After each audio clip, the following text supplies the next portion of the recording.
오늘 우리가 본문 다니엘서 17장 1장 17절부터 21절 말씀을 살펴보면서 바벨론을 이기다 말씀의 제목을 가지고서 이 선교 주일의 말씀을 이 시간 선포하고자 합니다. 러시아라는 나라가 우크라이나를 침공을 했지요.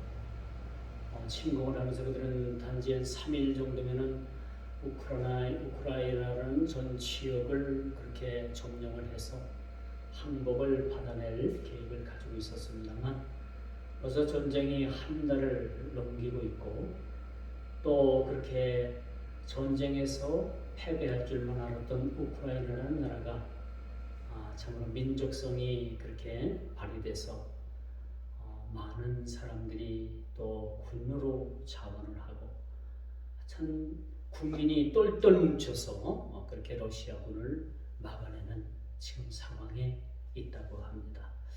의외로 그렇게 선전하는 모습을 그렇게 보고 있습니다. 참으로 전쟁은 하나님께 속한 것이죠. 오늘 이 본문을 살펴보면서도 본문의 주제가 뭔가 하나님께서 바벨론을 다니엘로 하여금 이기게 하셨다는 겁니다. 이것이 전적인 하나님의 전쟁에 관한 승리의 그런 승전고 소식이라고 볼 수가 있겠죠. 물론 전쟁은 하나님께 속해 있습니다. 지구상의 크고 작은 전쟁이 어찌 보면 다 하나님께 속해 있는 것이다 라고 말씀드릴 수가 있죠. 그러므로 이 전쟁의 공포는 의외로 크죠. 얼마 전에 북한에서 그 ICBM이라는 17호라는 그런 미사일을 쏘아 올렸습니다. 이 쏘아 올린 목적은 미국을 향해서 좋은 협상 내지는 자기들의 살 길을 이루기 위한 것이라고 볼 수가 있겠죠.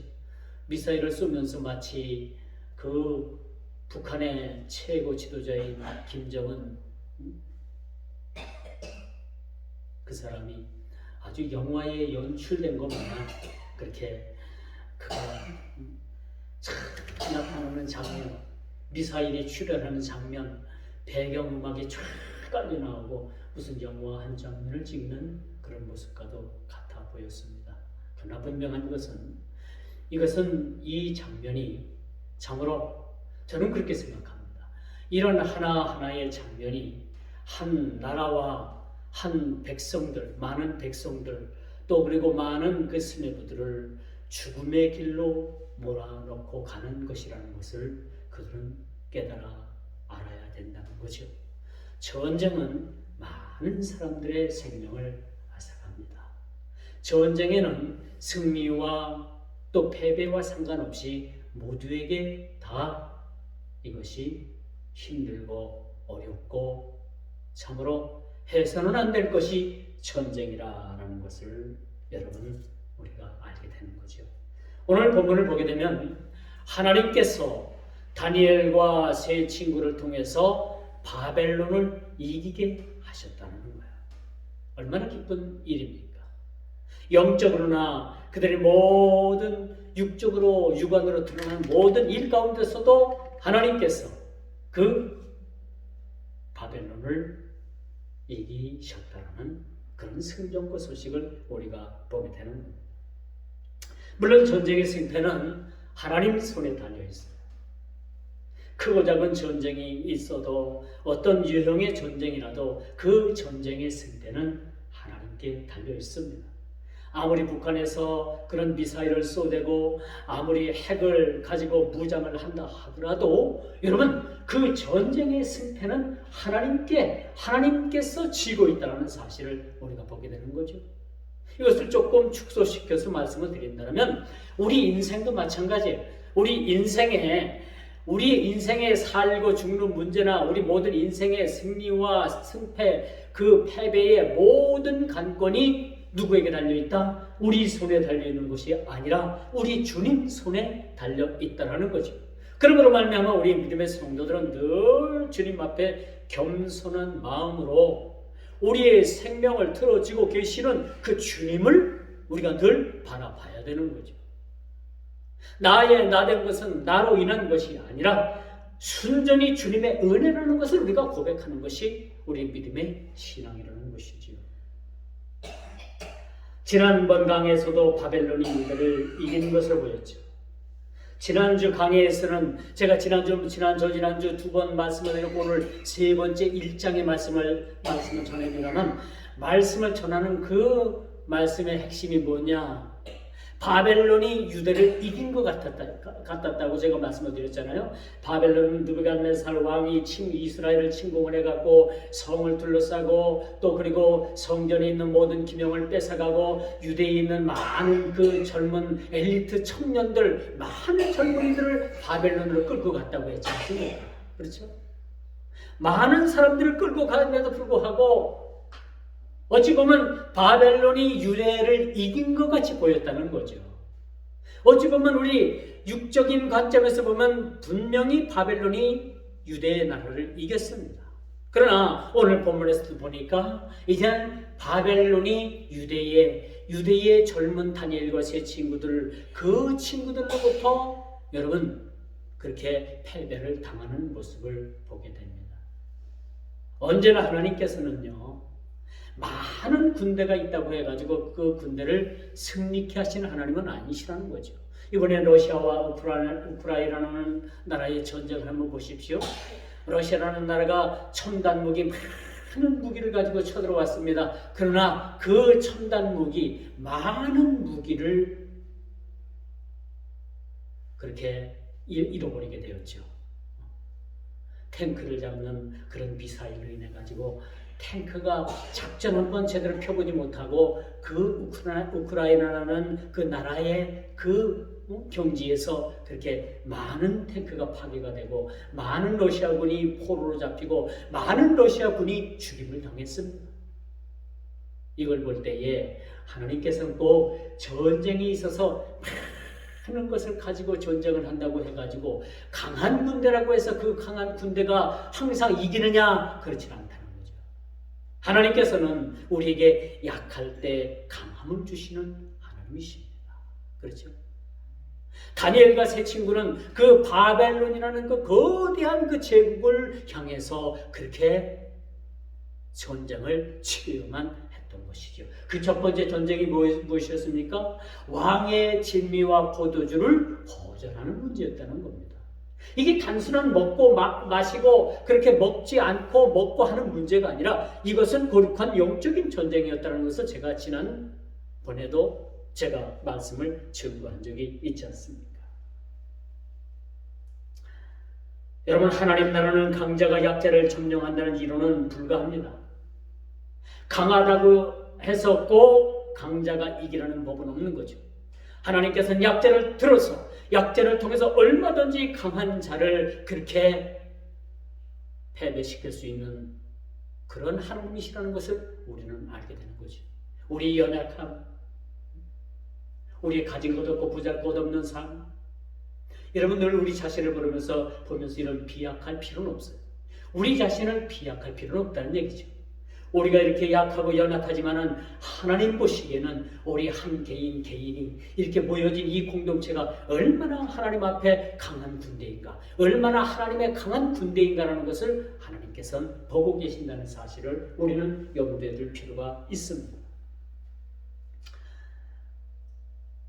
그러므로 오늘 17절부터 20절의 말씀은 바로 그겁니다. 하나님께서 훈련을 통해서 다니엘과 세 친구가 바벨론을 이겼다는 거야. 바벨론을 이겼다는 겁니다. 이것이 핵심 포인트입니다. 바벨론을 어떻게 이겼습니까? 왕이 명령하는 그 명을 거절하고 왕이 내려줘서 꼭 먹어야 되는 그 음식을 그들이 목숨을 걸고 그것을 거부했다라는 사실입니다. 그러므로 이 훈련에서 열흘 동안의 기간을 두고 우리가 왕의 진미와 포도주를 거절한 결과 또 우리가 물과 채소만 먹는 결과를 통해서 열흘 동안만 우리를 지켜봐달라 라는 단서를 달게 되고 10일 동안의 전투를 그렇게 벌인 결과 다니엘과 세 친구가 하나님께서 그들을 이기게 하심으로 그들이 바벨론을 이겼다라는 사실을 우리는 오늘 본문을 통해서 다시 한번 확인하게 되는 겁니다. 또 왕의 진미를 거절했다고 해서 바벨론 왕을 이겼다고 보기에는 세상적 관점에서 보면 어찌 보면 이것이 그들이 인정하지 못할 상황일 수도 있습니다. 그러나 분명한 것은 이 세 젊은이가 훈련해서 이긴 것은 확실하죠. 열흘 동안에 우리가 이 물과 채소를 먹고 그 다음에 왕의 진미와 포도주를 먹은 사람들과 그 소년들과 우리를 비교해달라고 그들이 그 말을 하잖아요. 그리고 열흘 후에 어떻게 됐습니까? 딱 뚜껑을 열어보니까 열흘 후에 왕의 진미와 포도주를 먹은 그런 소년들보다 왕의 진미와 포도주를 거절하고 물과 채소를 먹은 이 다니엘과 세 친구가 그 용모가, 그 아름다움이 크게 다르다는 사실을 우리가 보게 되는 것이지. 이것은 사실은 상식적으로나 볼 때, 의학적으로나 볼 때 이것은 맞지 않는 얘기입니다. 어떻게 기름진 거, 고급진 거, 영양 있는 걸 먹은 사람이 더 영양 있는 그러한 용모를 가져야 되는데 물과 채소를 먹은 사람이 어떻게 더 그렇게 아름다운 용모를 가질 수 있을까? 이건 상식적으로 생각하거나 의학적으로 생각할 때 도무지 이해가 가지 않는 거죠. 그렇죠? 우리가 상식적으로 생각해 볼 때도 마찬가지 아니에요. 채소만 먹어가지고 어떻게 그 용모가 준수해질 수가 있겠습니까? 아름다워질 수가 있겠습니까? 전혀 그렇지 않아요. 그러나 이 사실은 하나님께서 열흘간에 하나님께서 이 다니엘과 세 친구를 이 세 명에 대해서 하나님께서는 간섭하셨다고 말씀드릴 수가 있습니다. 하나님 손에 붙들리면요, 여러분 모든 것이 하나님 뜻대로 운행된다는 사실, 이루어진다는 사실도 우리가 기억을 해야 된다는 사실입니다. 20절을 보십시오. 20절에 우리가 더욱 놀라운 사실이 기록되어 있지 않습니까? 다니엘은 온 나라와 박수와 술객들보다 10배나 뛰어난 지혜와 총명을 소유하고 있음을 우리가 보게 되는 겁니다. 그들의 용모가 아름다워졌을 뿐만 아니라 왕의 진미를 거절하고 그 포도주를 거절한 사실 이외에 하나님께서는 다니엘과 이 세 친구들에게 뭘 줬느냐? 그 하나님의 지혜와 하나님께서 주시는 총명. 이 지혜는 뭐예요? 객관적으로 놓고 본 지혜라고 말씀드릴 수가 있고, 총명은 개인적인 주관적인 그런 총명을 얘기해 주고 있는 거 아닙니까? 이 애굽이 아니죠. 이 바벨론의 이 술사들과 이 술객들과 박수들보다도 10배나 많은, 10배라고 하는 것은 거의 완벽한 거예요. 이건 이제 수치상으로다가 10배라는 이 수치를 이렇게 기록을 하고 있습니다만, 이 10배라는 것은 거의 완벽에 가까운 거죠. 이 바벨론의 박수와 이 술객들과는 도무지 비교할 수 없는 하나님께서 그들에게 지혜와 총명까지 그렇게 주셨다라는 것을 우리는 보게 되는 겁니다. 10배라는 것은 단순히 숫자의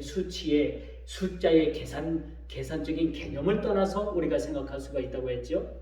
정확히 완벽하게 거의 완벽에 가까운 지혜와 총명을 다니엘에게 하나님께서 주셨다는 겁니다. 제가 거듭 그렇게 언급을 합니다만 이번 20대 대선에서도 여러분 출구조사가 7시 반에 딱 발표가 됐는데 0.6%로 윤 후보가 당선이 된다고 딱 발표를 하잖아요. 그런데 12시까지 계속해서 두 후보가 거의 30% 가까이 그렇게 표가 벌어졌잖아요. 근데 12시 반쯤 돼서 역전이 시작되더니 나중에는 개표가 거의 다 끝났을 때 0.7%로 윤 후보가 당선이 된 사실을 여러분 보지 않습니까? 여러분 저는 그걸 보고 깜짝 놀랐어요. 어느 한편으로는 제가 굉장히 무서운 생각이 들었어요. 이야, 세상 사람들이 그렇게 관측하는 이 간직하는 간직 시스템이 0.6%, 0.7% 정도라면 이것은 감히 신의 경지에 가깝다라는 생각을 갖지 않을 수가 없었던 거예요.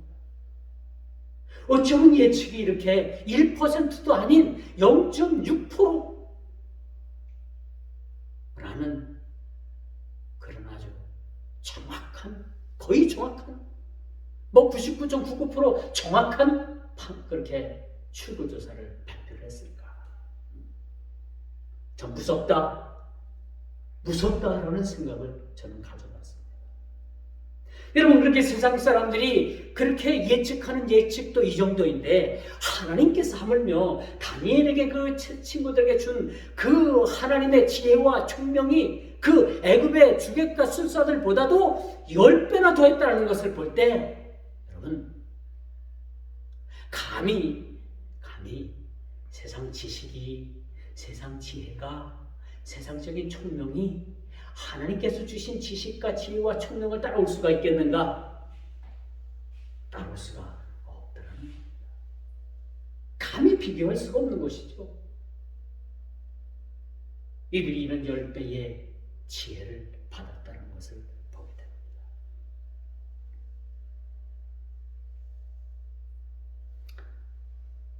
그러므로 두 번째, 이제는 바벨론을 이겼습니다. 첫 번째는 하나님께서 그들을 모든 상황 가운데 바벨론에 대해서 그 다니엘이 이김을 주셨지만, 이제는 국가적인 유형으로 볼 때 바벨론이라는 그런 나라와, 비록 나라는 패망하고 흔적도 없이 사라졌지만 하나님께서 유대의 이 소년들을 통해서 하나님께서는 바벨론이라는 그 제국을 이기게 된다는 사실입니다. 이것이 21절의 말씀입니다. 객관적 지식인 지혜와 주관적인 총명에서 다니엘은 10배가 넘는 확률을 가진 지혜자가 됐습니다. 총명을 가졌습니다.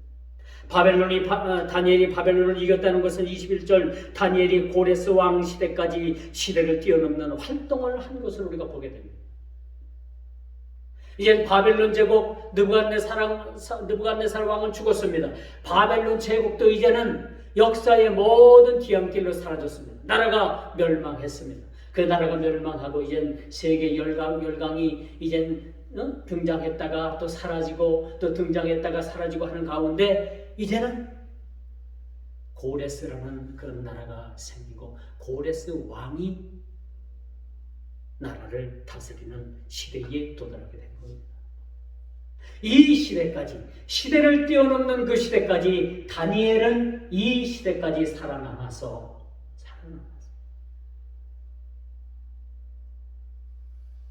활동을 하게 되는 사실을 우리가 보게 됩니다. 바벨론의 나라도 이제는 없어졌고 망했고 바벨론 느부갓네살도 없어졌고 죽었지만은 시대를 뛰어넘어서 이 바벨론이라는 이 히브리 사람, 이 다니엘은 새로운 나라 고레스 왕 원년까지 그가 살아 있음을 우리가 보게 되는 것입니다.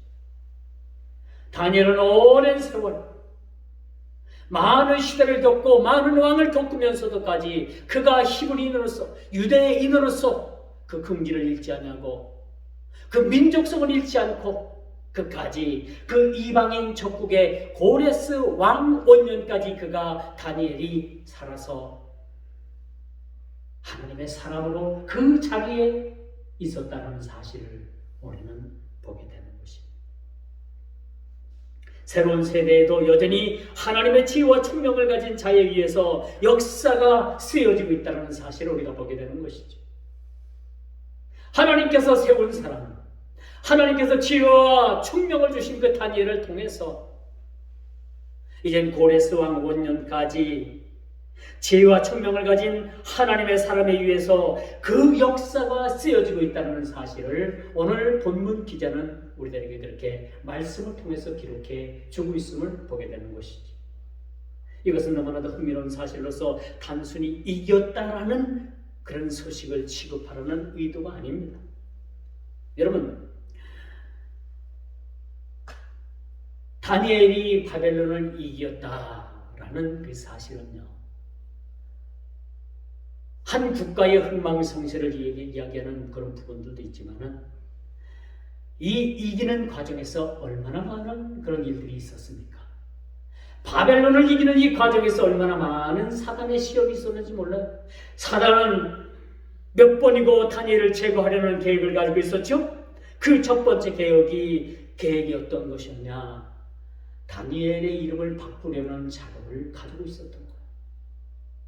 그리고 두 번째, 먹는 문제를 바꾸려고 했었던 거죠. 먹는 다른 음식을 그들에게 먹이려고 했습니다. 그리고 세 번째, 그들에게 바벨론의 학문을 주입시키려고 했어요. 유대 나라에 살던, 유대 땅에 살던 그 모든 학문과 습관과 문화와 모든 행습을 바꾸고 바벨론의 학문을 그들 머릿속에 심어넣으려고 했던 것이고, 그리고 마지막엔 바벨론 사람으로 만들기 위한 작업이 있었습니다. 이게 누구의 작업이었나? 바로 사탄의 작업이었던 겁니다. 사단은요, 여러분, 우리가 예수를 믿지 못하도록, 우리가 예수를 믿는 그 믿음에서 그 믿음의 색깔을 빼내고 그 색깔을 빼내기 위해서 온갖 수단과 방법을 가리지 않습니다.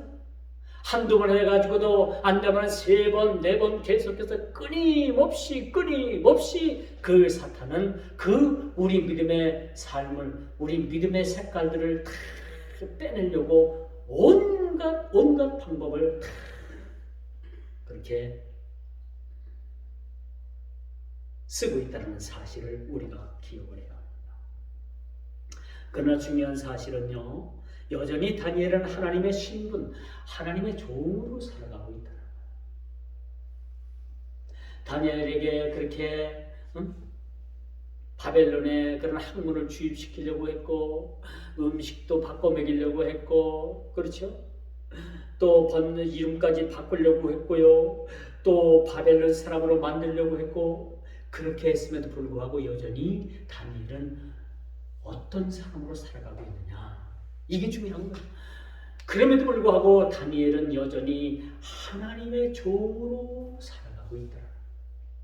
그게 언제까지냐? 고레스 왕 5년까지. 그리고 이스라엘 백성들이 이제는 뭐예요? 그 망했던 나라에서 다시 포로로 잡혀왔던 그 자리에서 1차, 2차, 3차 포로가 그렇게 다 이스라엘로 돌아가는 것을 봤다는 겁니다. 다니엘이 그까지 남아서 포로로 잡혀왔던 그 유대민족이 그 많은 포로들이 자기 고토, 자기 나라로 돌아가는 것을 그가 지켜봤다는 겁니다. 얼마나 다니엘 마음을 흐뭇했겠어요. 비록 본인은 포로로 잡혀와가지고 수많은 나라를 겪고 많은 왕을 겪었지만은 그 상황 가운데서도 그가 이방화되지 않고 바벨론화 되지 않고 이방의 그런 문화에 물들지 않고 하나님의 종으로서 그가 그 자리에 서 있을 수 있다는 것, 그것이 얼마나 하나님 앞에 감사했겠습니까? 그것도 모자라서 이제 다니엘은 많은 포로들이 이제 유대 나라로 다시 돌아가는 것을 봤다는 겁니다. 그리고 여전히 다니엘은 그 자리에 남아 있었다는 거죠. 그 자리에 남아서 하나님의 종으로서 그 이방 나라의 하나님의 사람으로서 빛을 발하고 그렇게 거기서 삶을 살아가고 있다는 사실을 우리는 보게 됩니다. 이제 다니엘은 포로로 잡혀왔던 유대 백성들이 고토로 돌아가는 것을 보게 됩니다. 이것보다도 더 그에게서 기쁜 일이 어디 있겠어요? 우리나라가 일제 36년 기간에 해방된 그 해방의 날이 얼마나 1945년 8월 15일, 여러분 잊혀지지 않는 날이잖아요. 이 날이 이 한반도 조선의 땅에 다시 한번 여명이 비쳤던 그런 날이기도 합니다. 다니엘은 포로로 잡혀왔던 유대 백성들이 고토로 돌아가는 것과 그는 해방의 날을 보았습니다. 해방의 날을 보고 그리고 히브리 노래를 듣습니다. 죽음과 비파의 소리를 다시 그가 들을 수 있다는 것에 대한 행복. 왜 하나님께서 그토록 오랜 세월 동안 다니엘을 그 이방 나라에 남겨두셨고 왜 하나님의 종으로서 그곳에서 살아갈 수 있게 하셨던가라는 것을 다니엘을 통해서 그렇게 보여주셨다는 사실입니다. 포로로 돌아가는 것을 그들이 돌아봤고 그가 봤고 히브리 노래를 부르는 것을 그가 들었고 비파와 수금의 소리를 다시 들을 수 있는 그런 하나님의 은혜를 그가 누리게 됐다는 사실입니다. 이제 말씀의 결론을 냈습니다. 모진 북풍이 몰아쳐도 하나님의 사람은 언제나 그 자리에 있습니다. 그렇죠? 우리가 어떤 난관, 어떠한 어려움, 어떠한 그런 고통 속에서도 하나님의 사람이라는 그러한 직함을 가진 우리는 언제나 그 믿음의 자리에 서 있게 되는 것이지. 다니엘에게 이름을 바꾸고 음식을 다른 걸 먹이고 그 머릿속에 그 바벨론 학문을 집어넣으려고 했고 심지어는 그들을 모든 것을 바꾸려고 했지만은 하나님께서는 그들에게 유대민족의 정체성을 잃어버리지 아니하도록 지혜와 총명을 10배나 더하게 하셨다는 사실입니다. 언제나 우리 그리스도인들도 마찬가지죠. 어떤 폭풍과 어려움과 고통이 다가온다 할지라도 이 하나님의 사람은 언제나 그 자리에 남아있게 되는 것입니다. 마치 그리스도께서 모퉁이의 돌이 되신 것처럼 말이죠.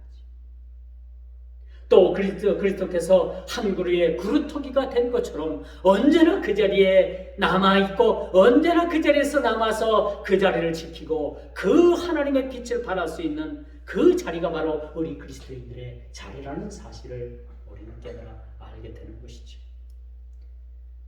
불타는 용광로 앞에서도 사자 굴 속에서도 여전히 그들을 살아남아 자리를 지켰다는 사실이죠. 영팔팔 끓는 용광로 속에 앞에서도 그 속에 던져졌을 때에도 사자굴 속에 그들이 던져져 있었을 때에도 언제나 그들은 그 자리를 떠나지 않고 그 자리에 머물러 있었다는 사실을 우리는 기억을 해야 합니다. 사랑하는 성도 여러분, 과연 저와 여러분들이 지켜야 될 자리가 어디입니까? 과연 우리가 지켜야 하고 있어야 될 자리가 어디에 있다고 생각을 합니까? 어디라고 생각을 합니까? 바로 믿음의 자리인 것입니다.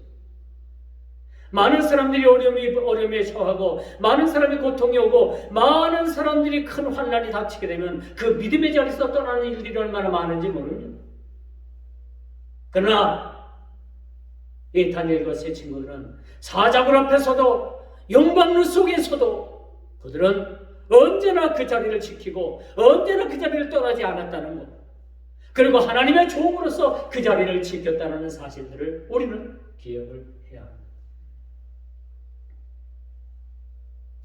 교회는 배가 여러분 깨어져 파손 직전까지 내몰려도, 여러분 우리 기독교 교회가 이제 예수 그리스도께서 교회를 세우시고 지금 2000년 이상으로 이제 2000년 넘게 지금 교회가 계속해서 흘러오고 있지 않습니까? 근데 여러분 교회가 지금 2000년 동안에 이 기독교가 얼마나 많은 수모를 당했는지 몰라요. 얼마나 많은 고통과 얼마나 많은 핍박을 당했는지 몰라요. 그런 환난과 핍박 중에서도 죽음으로써 그들이 순교하는 그 과정 속에서도 이 기독교 교회를 없애려고 수많은 그런 권력들이 얼마나 교회를 없애려고 그렇게 기독교를 말살하려고 그렇게 수단과 방법을 가리지 않았습니다만 지금 어떻습니까? 기독교가 무너졌습니까? 교회가 없어졌습니까? 여러분 아닙니다. 지금 이 상황이 우리가 어렵고 힘들지만은 교회는 꾸준히 그 목적지인 그 목적지를 향해서 지금도 항해를 하고 있다는 사실.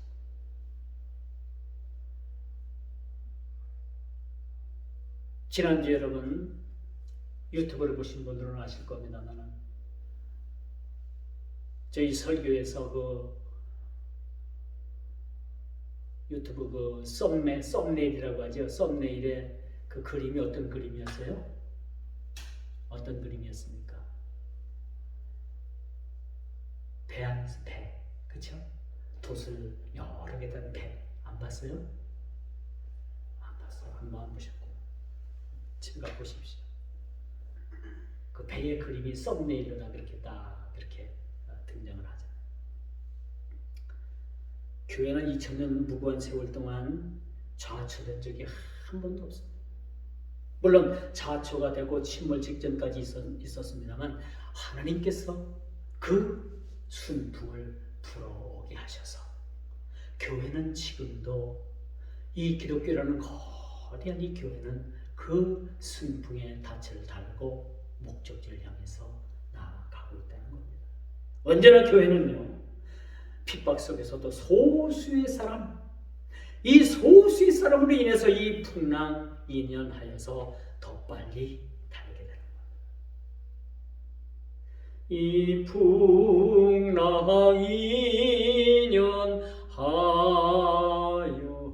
인연하여서 더 빨리 갑니다. 그렇죠?